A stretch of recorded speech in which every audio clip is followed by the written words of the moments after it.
Darles la Máscara con Gilberto Merchán y José Jesús Villapelayo.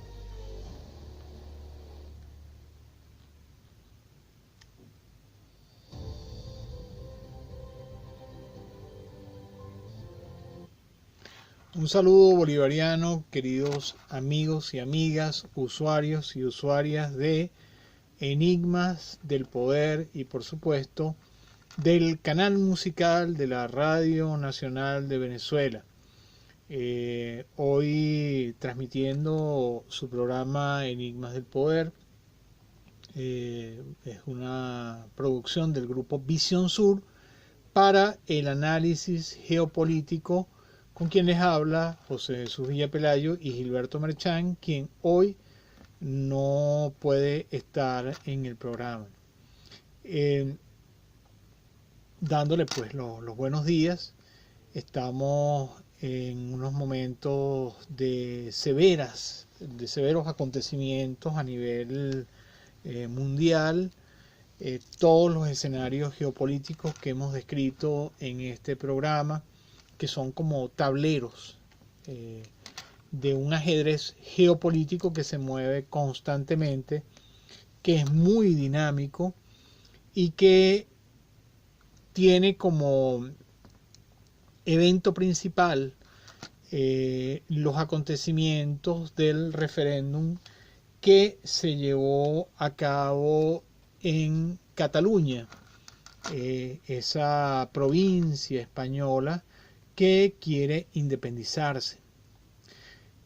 Por supuesto, hay otros eventos que han conmovido la opinión pública mundial, como la masacre, la llamada masacre de Las Vegas, que se produjo también el día de ayer y en el que murieron más de al menos 59 personas, me parece que fue así, por la acción de un demente que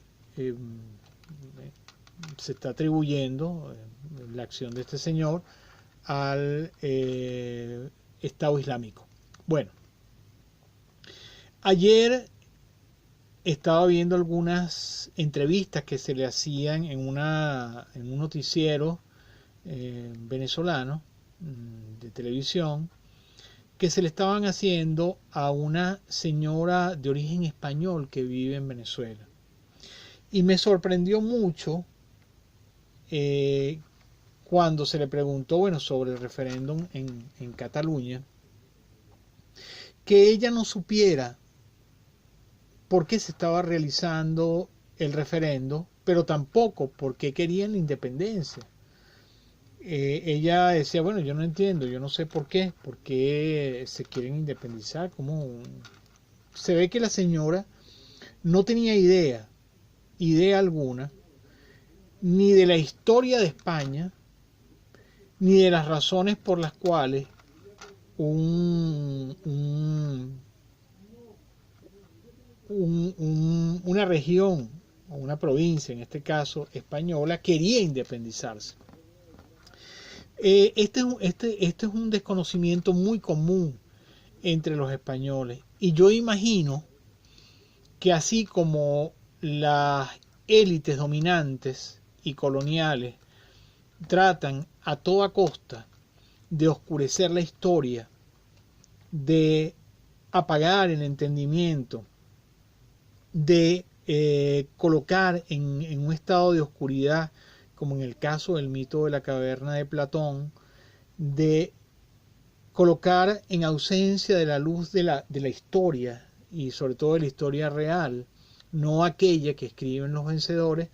Esta persona, esta señora de la cual les estoy hablando y que fue entrevistada el día de ayer, no sabía la razón por la cual Cataluña se quería independizar del reino español.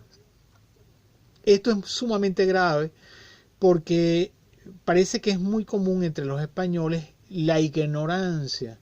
Cuando uno le pregunta a veces a algún español por allí, aquí en Venezuela o en otros lugares,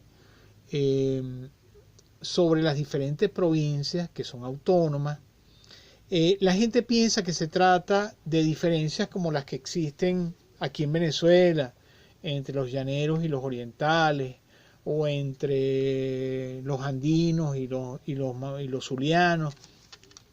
No, no se trata de diferencias dialectales, como en el caso de Venezuela, que hay un español venezolano y hay un grupo de dialectos que nos diferencia. Por supuesto, hay pequeñas diferencias culturales que pueden parecer bastante poderosas, pero no son tan radicales como para que constituyan un motivo de división.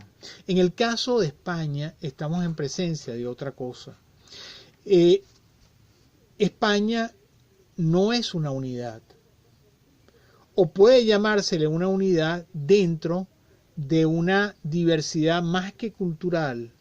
Estamos hablando de un grupo de naciones que se encuentran unidas artificialmente. ¿A qué me refiero con esto? Por ejemplo, la nación catalana es una nación. Eso significa que tienen una lengua en común, los habitantes y pobladores de la Cataluña. Tienen además un ordenamiento jurídico e institucional propio. Tienen además una cultura y una tradición ciertamente ancestral. Tienen una historia que le es común y por supuesto todo un baúl de historia a través de años y años y años de existencia. Estamos hablando de que Cataluña es una nación totalmente diferente, o los catalanes son una nación totalmente diferente, por ejemplo, a los gallegos. A veces uno en España le pregunta a un gallego ¿qué eres tú? Y él dice, no, yo soy gallego. Es decir, no se reconocen a sí mismos como españoles, se reconocen como gallegos. De hecho, la nación gallega habla un idioma que le es propio, no es un dialecto, es un idioma. El gallego es un idioma, lo han llamado también galaico portugués. En el caso de Cataluña se habla un idioma que es el catalán, es otro idioma diferente al español, no es un dialecto del español. Lo mismo pasa en otras regiones y provincias de España. En el caso de la Vascongada, por ejemplo, los vascuenses hablan un idioma totalmente diferente, incluso cuyos orígenes no se han logrado todavía determinar del todo. En el caso de los vascos es todavía más evidente, porque el idioma es una cosa rarísima dentro del conjunto de las lenguas romances que componen el grupo extenso de diferentes idiomas que se hablan en España. Entendemos que el castellano fue un idioma impuesto por la fuerza. El español, lo que llamamos ahorita español, que no es más que el idioma que hablaban en el reino de Castilla y Aragón, es un idioma impuesto por la fuerza. Es decir, un idioma colonial en España, en la península ibérica. Entonces, eso hay que entenderlo para poder entender también el estado en el cual se encuentran las cosas en este momento en Cataluña. Lo que vimos el domingo durante las votaciones fue ciertamente aterrador. Yo tenía mucho tiempo sin ver actos de brutalidad semejante, porque no es fácil mirar cómo se atropella a una mujer de una manera feroz, cómo se desintegra el diálogo, cómo se es capaz de utilizar la fuerza bruta para desalojar a una joven, por ejemplo, por los cabellos. Estamos hablando de un hombre, de un policía, con toda su fuerza, con sus conocimientos de artes marciales, de defensa personal, proyectándola hacia el piso. Y esa joven, como en uno de los videos que se vio muchísimo en las redes sociales, una joven que es lanzada por una escalera y luego su mano se fractura. Pero vimos también, además de jóvenes y mujeres ancianas, brutalmente golpeadas por la Guardia Civil y por la Policía Nacional Española. Brutalmente. Realmente el panorama fue aterrador, vergonzoso.